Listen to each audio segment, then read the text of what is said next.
Far Cry 3. Far Cry 3's developer claims that they attempted to have playable female characters. Ubisoft wrote it off as a workload issue. In the game's narrative, the Queen of the Natives is really only there so the player can shack her and obtain the island native magical powers. These powers usually take a lifetime to master, but the dashing hero somehow learns them in only a few days. More Far Cry 3 60 of 1371, the 100+ best video games of all time, ranked by fans 82 of 271, the most compelling video game storylines ever, 8 of 20 great video game movies waiting to happen. Spec Ops: The Line. Not one female character in Spec Ops: The Line is shown as having any control over their situation. In fact, all serve only to die horribly or be rescued the hero. All it's about is protecting the women and never actually giving them any personality or strength, internal or otherwise. It might not be the worst offender on this list, but this game is certainly a little sexist, to say the least.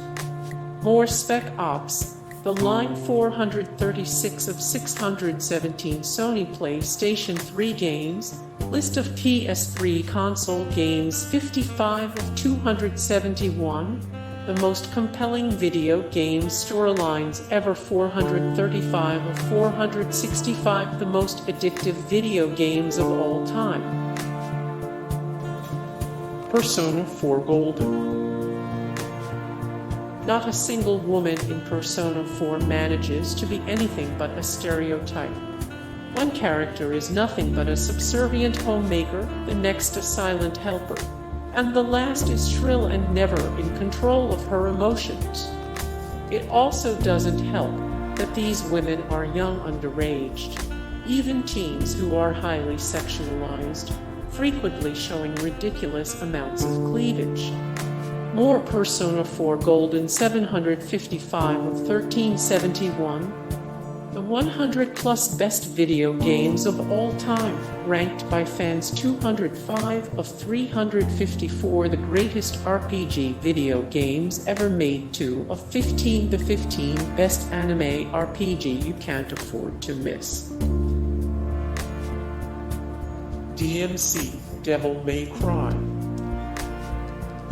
Minutes into this series reboot, gamers meet Lilith, a sexualized demon who spouts off expletives derogatory to women. The next scene portrays Dante, the title's main protagonist, gawking at strippers in a nightclub, and he then proceeds to take 2 of the women home. This is only first few minutes, and it doesn't get much better from here. More DMC: Devil May Cry 61 of 61, the best single-player games on Xbox Game Pass, 7 of 12 things modern games need to stop doing, 38 of 80, the best action games on Xbox Game Pass. Metroid: Other M. Though many praised Metroid: Other M's gameplay, the story and the characterization of Samus were almost universally disliked. Samus Aran was always meant to be the strong and silent type. She's battled space pirates, aliens, and the most advanced AI in the known universe by the time we get to Other M.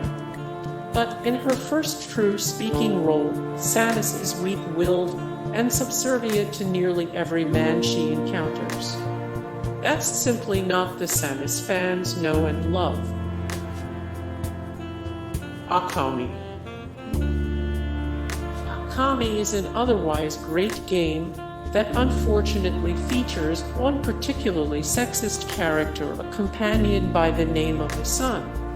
The problem with the Sun is that he is extremely perverted and incredibly talkative.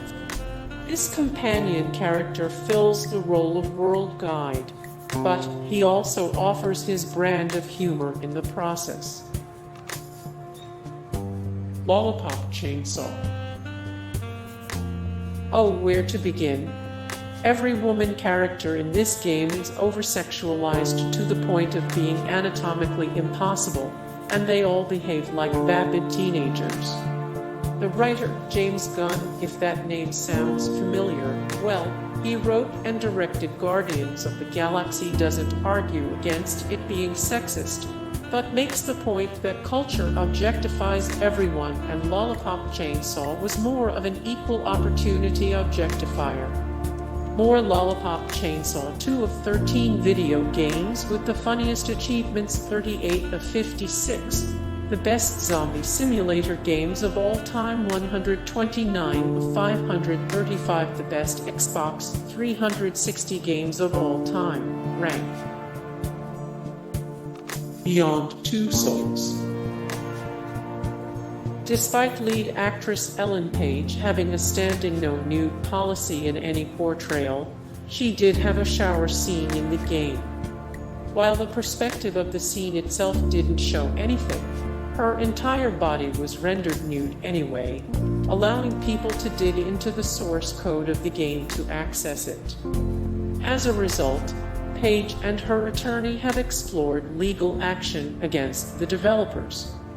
More Beyond Two Souls, 70 of 271, the most compelling video game storylines ever, 361 of 1371, the 100+ best video games of all time, ranked by fans, 11 of 34, the best episodic games of all time.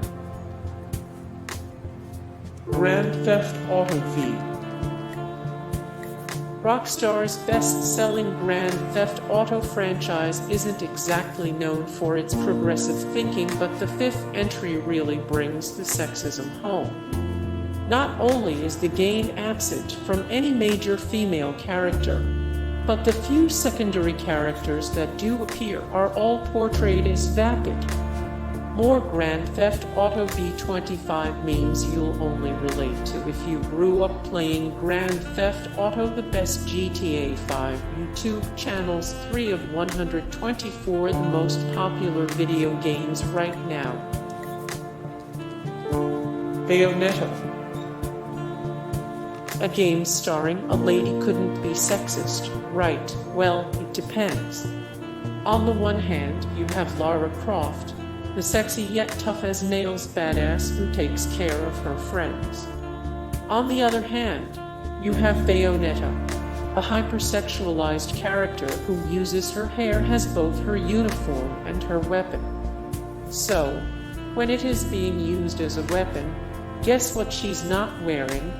More Bayonetta. 35 of 617 Sony PlayStation 3 games.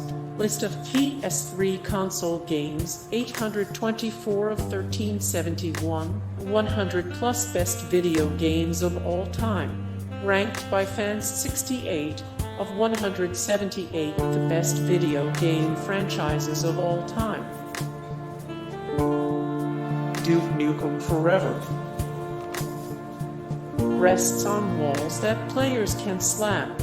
Women forcibly impregnated with aliens. Olsen twins and fellatio references around every corner.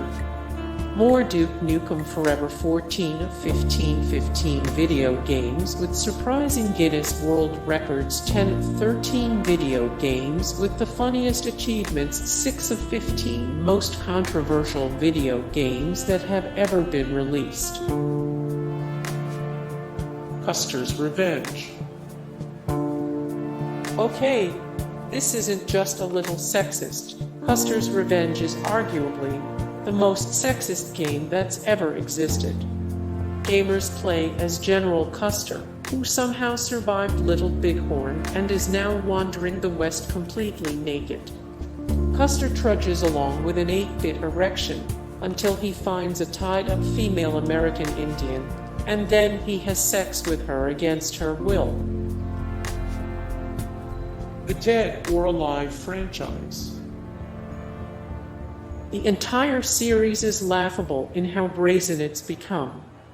Dead or Alive is known as an arcade-style fighting game, but there was one thing that makes the series truly notable: animated bouncing breasts. It was initially billed as a push toward realism, but everyone pretty much looked through the obvious fitting for the real draw, which was obviously sexy ladies. The developers have even gone as far as to make a spin-off game for beach volleyball. There was very little volleyball actually played, but there sure were plenty of bikinis. Hey guys, thank you so much for the support and likes and comments down below, and also thank you so much for watching, and I look forward to see you in the next video. Then take care, bye.